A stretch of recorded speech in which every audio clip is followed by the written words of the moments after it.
我是福建兴化人，你有听过兴化话无？我是马来西亚兴化人，当然晓讲兴化话的人愈来愈少了，希望年轻这一代会晓认识咱人的语言，还有咱人的文化。Hi, my name is Evan and welcome to Fearless Passport. Speaking of languages, if you want to learn any foreign language, inclusive Chinese dialect, I recommend you to check out on Italki. Italki is an education platform that provides one-on-one lessons from native speakers who know the real deal. Italki provides a wide variety of language to choose from. They have not only Mandarin native speaker, but you can learn Cantonese, Hakka, Hokkien, Shanghainese, Taiwanese, or even business English if you are trying to ace for a job interview. I have my link at the description box down below.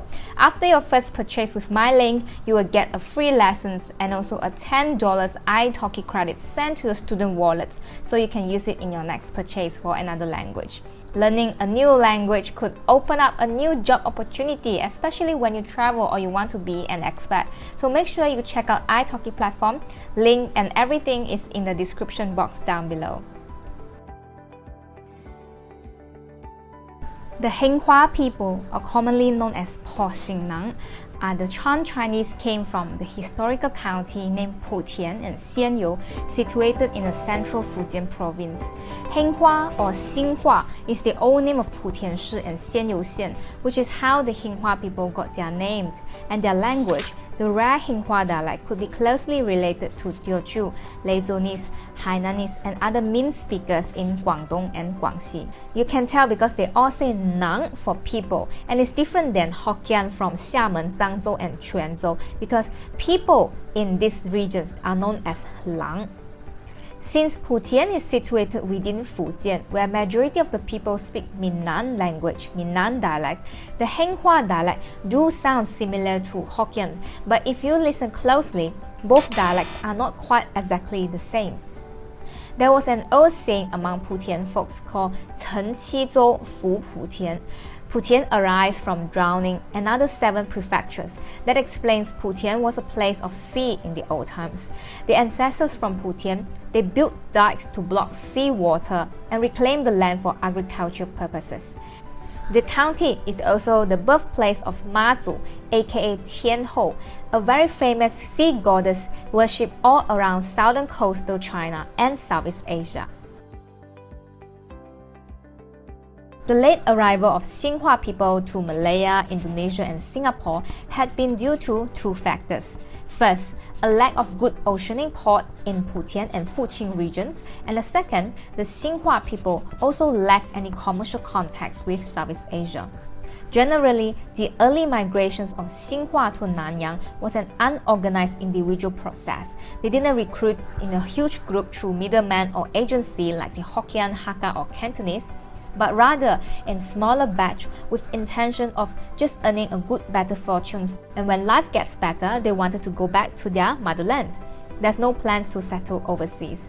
And in conjunction with the political turmoil in Putian around 1930s, the broke government in Borneo Island was keen to import agriculturists to help to develop the vast arable land. The first Xinghua people had arrived in Kuching and later on settled in Bintawa and Sungai Apong. In Indonesia, most Xinghua people live in Java, while in Singapore, Xinghua is the 7th most common dialect, and they had approximately only 25,000 people counted. Usually, the Xinghua have close connections with the Hokkien and are often confused for each other, many of both being in the spare parts and bicycle industry. This is possibly due to the fact that Putian and Fuqing are 2 bordering towns, and because of the close borders between these 2 counties, there are some Hokkien-speaking Heng hwa and some Heng hwa speaking Hokkien. Other famous Heng hwa Indonesians, Xinghua Indonesians, include the Riyadi family of Lipo Group, the Tanoto family of Raja Garuda Mas, aka the Royal Golden Eagle, and of course the famous badminton legends from Indonesia, Lim Swee King. He is also a Xinghua people. One of the very significant traits of Xinghua is their specializations in bicycle, car, and motorcycle spare part trades, inclusive other trades and services associated with transport. And this phenomenon, the bicycle and transport-related business by Xinghua, is well known across Singapore, Malaysia, and Indonesia. At first, most of the Xinghua were fishermen. But because they were the unorganized latecomers without any significant commercial links and relationships, the Xinghua pioneers had nothing to offer but their muscles for a living. Their arrival also caught with the trend where rickshaw was first introduced to Southeast Asia. Back then, the bullock carts and hack gharries, those kind of cars, were the principal means of road transport. Hence, the Xinghua people kind of took over this particular trade by offering cheap labor, to the extent that any rickshaw puller were commonly known as Xinghua zai. Of course, life as a rickshawman was very devastated. After long hours of toil from dawn to dark, the daily earning of an ordinary rickshawman was only just a mere $1. And the fare of the rickshaw was regulated depending on the equipment, time of operations, and distance, pretty much how we get our Grab car covered. How much is the fare due to the distance and also peak hour. So some people also eventually addicted to opium because they needed extra energy to work longer hours. So as we explore the early Chinese communities who emigrated to foreign lands, we notice that certain business niches are locking up by certain lineage, making it almost impossible for outsiders or other dialect speakers to penetrate. So generally in Southeast Asia, the Cantonese are in tin mining, cash cropping or land reclamations. The Hokkiens are skilled in finance and maritime shipping. Hakka in forest clearance, mining and metalworking. Teochew probably in plantations, agriculture, while the Hainanese in F&B, hotels and shipping industries. In Heng hwa case, they are famous in locking up the transportation business. It was believed that the late Yao Qi from Dongyuan village in Putian district was the first Heng hwa man to start the bicycle trade in Kuala Lumpur. Yao Qi apprenticed himself to an agent for British Cycle, and after learning the bicycle business thoroughly, he left his employer to establish his own shop.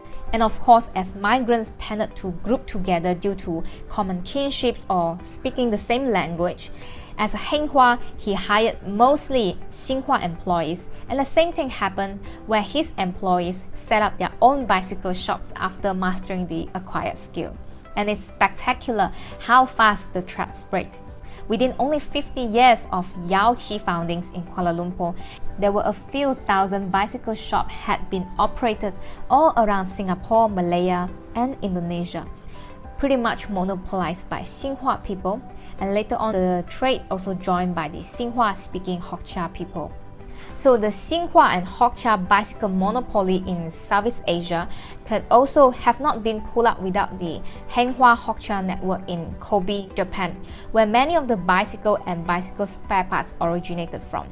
The European-made bicycles were too expensive for the most Indonesians and mostly only used amongst the European community. Many Chinese and pre-Bumi preferred the Japanese cycles, which were much more affordable.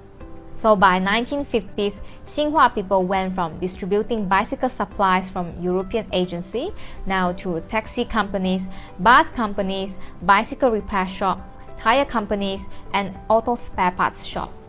Later on, the trade branched out to exercise cycles, batteries, sport rims, spray painting, motorcycle, and manufacturing of parts and engineering. In one way or another, the stretch of the supply chains led Heng hwa to a new level of commercial activities, including property development, import and export, finance, money lending, and etc.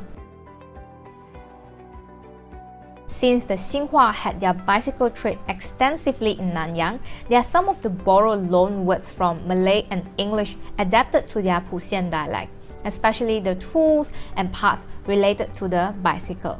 Sponna, Spanner, Haludo, pedal, Gia, gear, Polit, brake, Chiboki, spoke, Lingquan. rim. And thank you so much for watching. My next video is about Lanfang Republic. Not many people understand and even heard about. There were an Hakka Empire located in Pontianak in Kalimantan, bordering to Putian in Borneo Island. So next video would be about this Lanfang Republic. And make sure you share this video to 3 of your WhatsApp groups so that this video will spread faster. Not many people know about Xinghua people, and we should preserve this dialect group by sharing more of this video so that more people would understand their origins and also their culture. Make sure you check out Italki as well. Link is in the description box below, and I will see you in 2 weeks time. Bye.